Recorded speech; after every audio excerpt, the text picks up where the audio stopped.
Hi, Cyber Sisters and Misters. It's Sunkissed Nick. I'm coming to you today with another session of Sunkissed Says. If you visited with me before and you're subscribed, thank you. If you're new, welcome, and I'd love for you to click the subscribe button first and the notification bell second.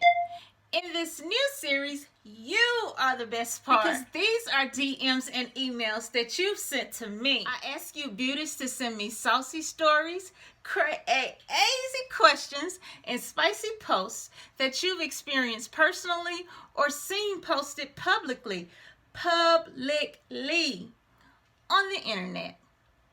You all came through with the messages, and I've been featuring them as promised. I'll give you my take and my slice of advice on the matter. So, if you're ready for another session of Sunkissed Says, stay with me. I'm going to read this letter to you directly from my laptop. Let's jump in. Dear Sunkissed Nick, I normally don't do this, post my business for everyone to see. But I know you're a cop and I like some advice. I'm good with remaining anonymous. Here's the deal.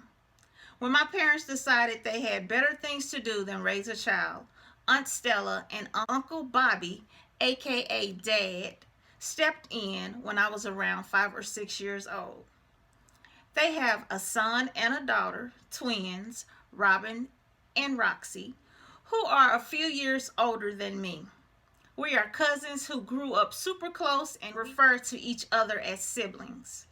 So basically, my uncle is Dad, my aunt is stepmom, my cousins are my brothers and sisters, as far as I'm concerned.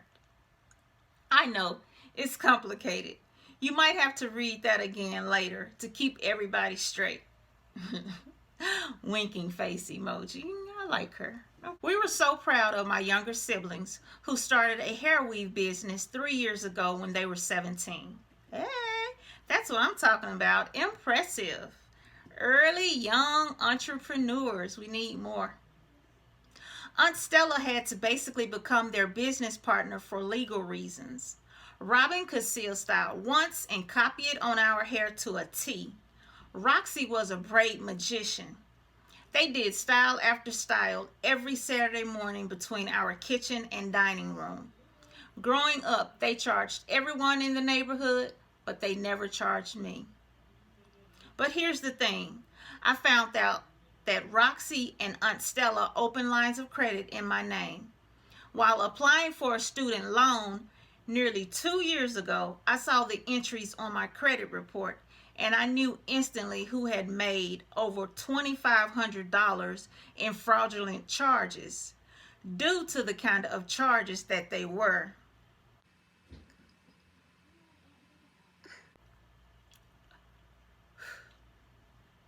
No, I didn't confront them then because our lives were turned upside down by my father's sudden health crisis.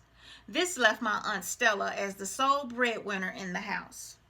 The last thing I wanted to do was make things more difficult for her. And if that wasn't enough, my brother had started sneaking in and out of the house after he was put out of the house for stealing from us to finance his relatively new drug habit. It was nothing to come home and see that a tablet or a flat screen had vanished. I put the credit issue on the back burner and focused on helping with my dad's care and finishing up my degree. My senior year, Aunt Stella had Dad placed in an assisted living home. I started asking questions about it. She cut me off saying, "It's done.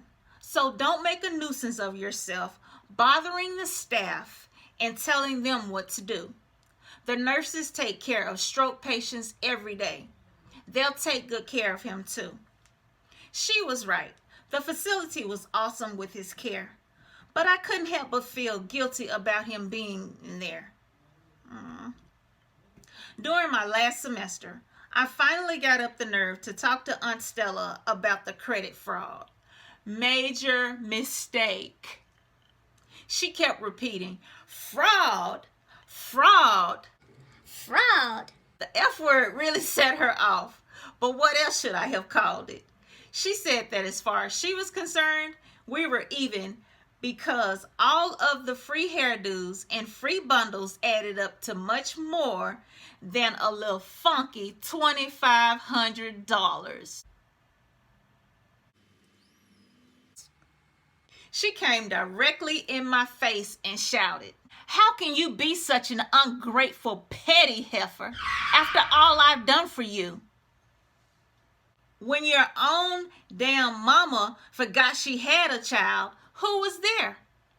When your own damn mama forgot she had a child, who was there?" Roxy tried to intervene and told her that she was going too far, but my Aunt Stella cussed her out too. That comment about my real mom sliced me wide open though. Sometimes family will do you dirtier than strangers in the streets. I moved in with my boyfriend after that. With my little piece of a part-time job, I helped financially when I could. Thankfully, Bay didn't trip about that. My dad's health had declined even more. Half the time, he didn't know who or where he was. Wow. And for a while, I didn't know where he was either because my Aunt Stella had him moved to another facility and didn't bother to tell me. Wow. Now, of all the lowdown, trifling, moving on. But I'm big mad now. Big mad. Roxy gave me the new location. We met there and she apologized for her part in the credit card thing. I really appreciated her for doing that. An apology is all I ever really wanted from her to begin with. Between scrambling for graduation, family drama, and my car quit, I felt like I was drowning. I can imagine. I remember those days when everything seemed to go wrong. I used my boyfriend's car while he rode the train to work. See, those are the small things that distinguishes the boys from the men. The small things. I knew things were really bad when I had to nearly beg the car salesman to take a chance with financing a 13-year-old car for me. Dang. This prompted me to check my credit again. This time, it was even worse. The original creditors were still listed, but the newest entry really messed with my mind.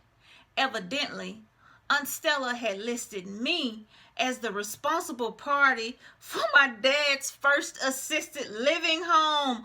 Oh my gosh, this is so low down. Now I know why she had started guarding the mailbox key like her life depended on it. She didn't want me to see the bills that I'm sure were coming in my name. I saw red. I bet you did, because I see it right now. I see it too. We're here. I was livid. So I'm all amped up and ready to fight. Then I get the call that smacked all of that pettiness out of me and shifted my emotions. So I rushed to the hospital to say my goodbyes to Daddy. I prayed for my dad, but he still didn't pull through. Open parentheses. Rest in peace, Dad. I love you always. I'm so sorry. So my Aunt Stella called me out of the blue not long after the funeral. Hearing her voice instantly pissed me off. All of that trying to keep the peace flew out of the window. I told her exactly what was on my mind, which, long story short, was pay me or be picked up by the detectives on a warrant for running up my credit with over $15,000 worth of falsified financial documents. In that order. Okay. She was quiet. Then she told me that she was calling. Don't miss the dramatic conclusion to find out what happens with Anonymous, Roxy, and Aunt Stella. Click the end card for part 2 of Sunkissed Says or for another classy, sassy hair tutorial.